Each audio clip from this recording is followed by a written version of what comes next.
Hello, Tim from Fairplay now on the 24th of February 2023. No video from me yesterday. I had a bit of a rough day. It's just one of those days you get from time to time where nothing goes right, nothing falls into place nicely, and it was a very frustrating day. Left me totally knackered, so that's why I didn't put in an appearance yesterday, but here I am today. And first things first, I don't know if you've seen this Jeff Buys Cars video where he's talking about these government consultations. There's three of them that he talks about.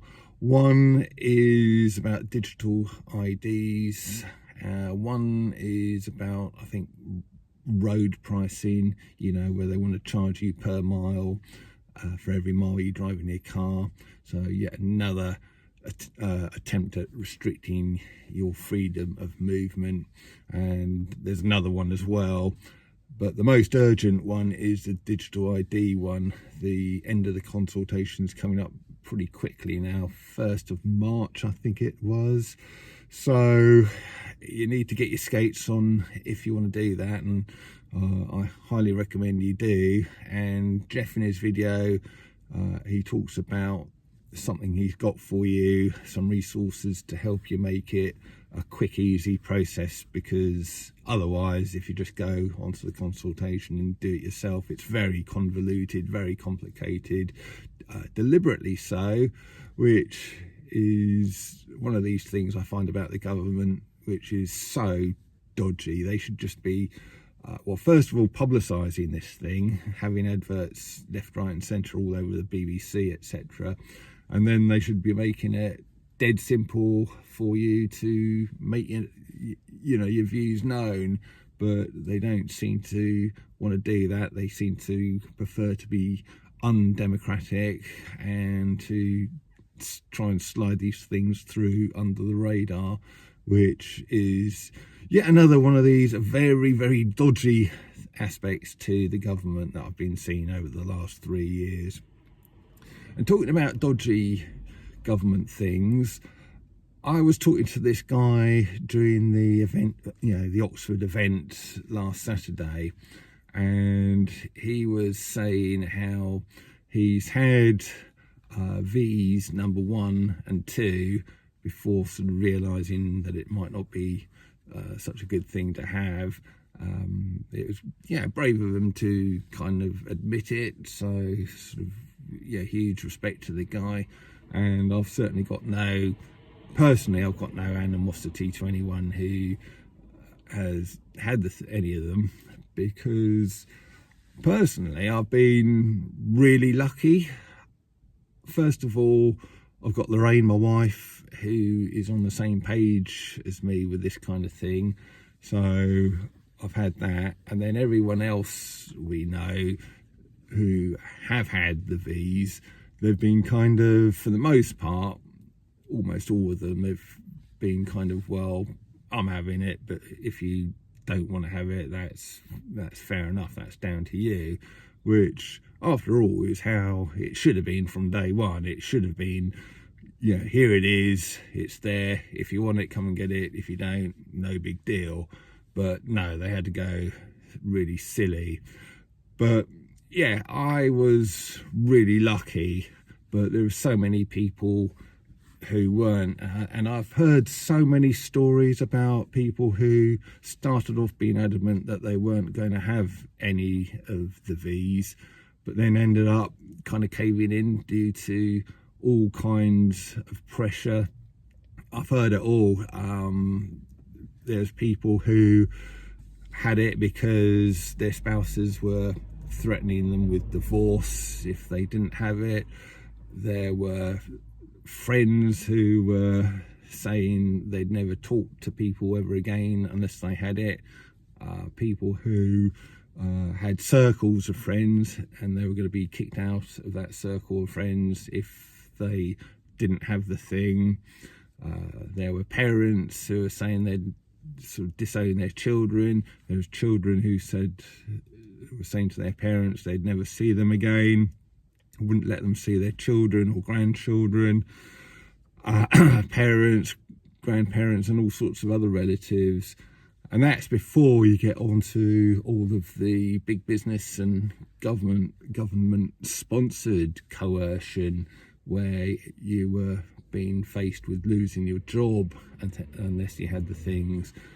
You were looking at being excluded from society, never being able to travel again, never being able to go into a theatre again, which you might think, well, that's no big deal, I'll just give up sort of travelling, I'll just give up theatre. But there's literally people who, yeah, those things are their entire life. There's people who just love going to the theatre all the time, and their life would be pretty much over if they couldn't go to it anymore.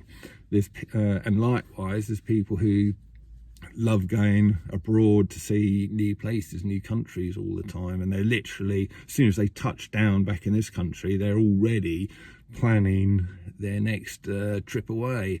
So it's all very well saying, yeah, you know, why have you had the things just to travel? But when travel is your entire life, it puts a different spin on it. Personally, I was never bothered. I was sort of the opinion, well, you know, you can exclude me from society all you like. You can sort of ban me from travel. You can ban me from the pub, ban me from the theatre, etc. I was always of the opinion, well, you know, I bring it on, because I'm never going to have the thing. But I know for many people it was a lot more difficult than that. So yeah, I do consider myself very lucky. I never had the level of coercion that other people faced. Now, would I have caved if I was facing that kind of coercion?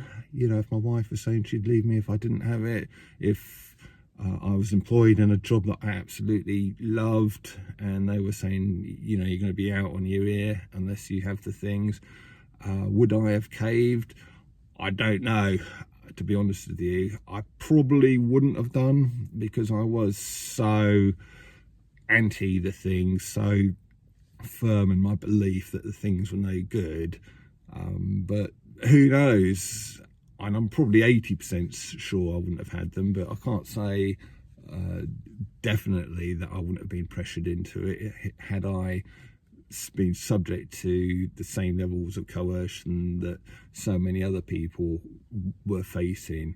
So yeah, I do consider myself lucky in that respect. I consider myself lucky that I had a wife who was fully supportive of my views, not just as far as the V is concerned, but you know, she's sort of 100% with me about lockdowns, how bad they were, how bad the government's been, how evil the government is.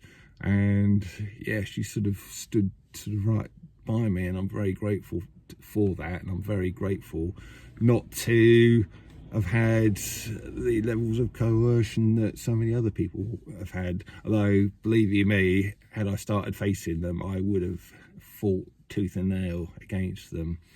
Yeah, so I'm back home Friday evening, and I think I will crack open a little tin of beer in a few minutes after I've done this, wind down for the weekend. And it's going to be a fairly quiet this weekend, this one.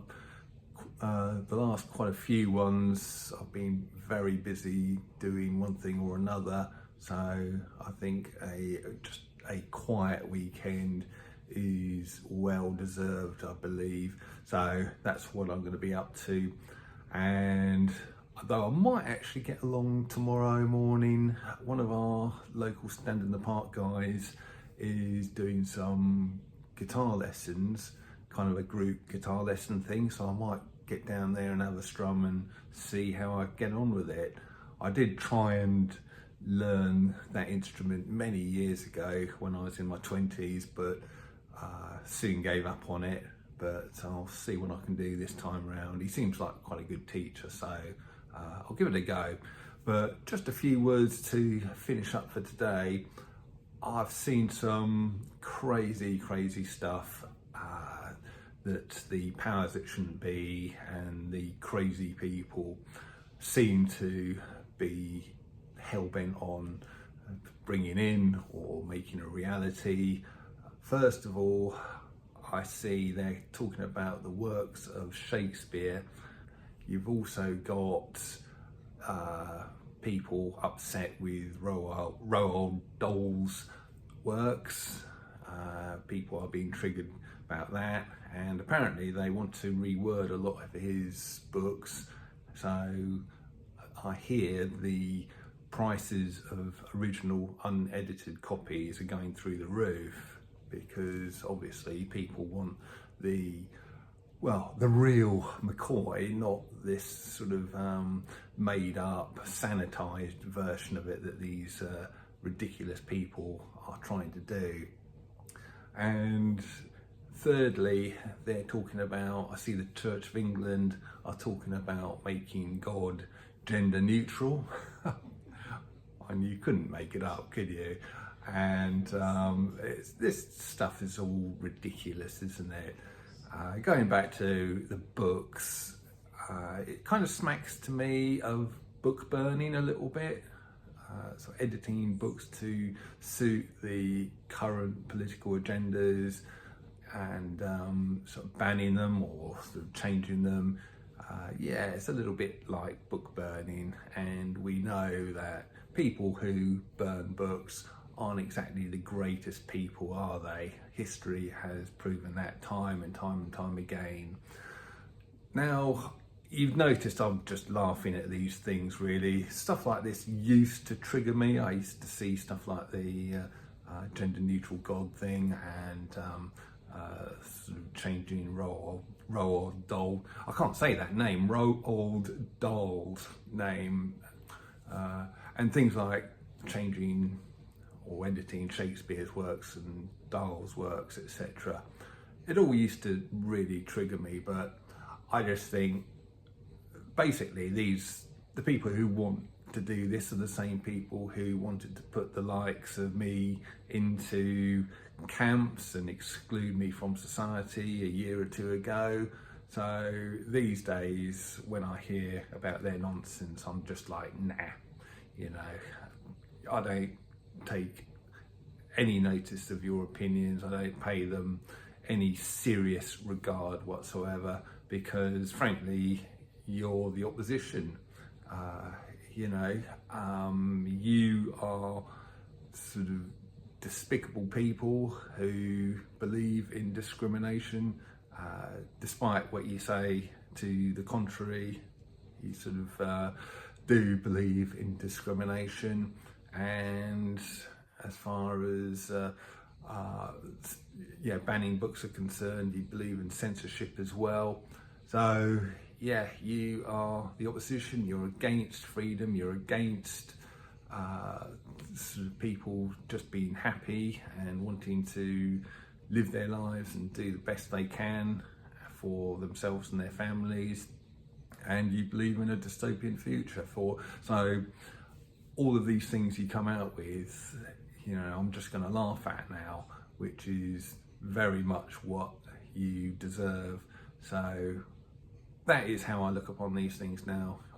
I don't let myself get triggered. I just laugh at them, and I just think, nah, that's the enemy talking. That is when I see stuff like that, and therefore I'm going to pay them no more regard than people would have sort of taken what Goebbels was saying seriously here in the UK during the war.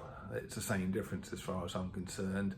So with that final thought, I'm going to leave it, and I'll be back tomorrow. Tim from Fair Play Now. Thanks for watching.